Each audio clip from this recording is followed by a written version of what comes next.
కోసం వస్తుంది కేసీఆర్ గారికి అవినీతి మరక ఎవరి వల్ల అంటింది అలా? అది ఆలోచన చేసుకోవాలి కదా మనం కూడా.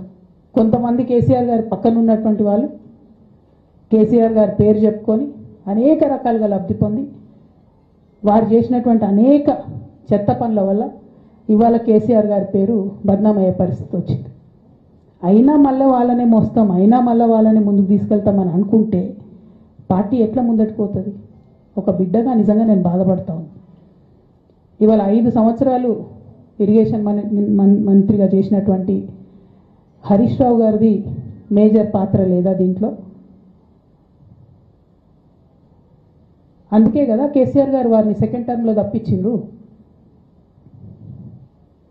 ఈ మొత్తం కాళేశ్వరం ఎపిసోడ్లో కేసీఆర్ గారికి మరక అంటిందంటే 2-3 వ్యక్తులు కారణం. మాజీ రాజ్యసభ సభ్యుడు ఒకలైతే, హరీష్ రావు గారు ఒకలైతే, మేఘా కృష్ణారెడ్డి గారు ఇంకోటి, మేఘానో బోగానో ఏదో.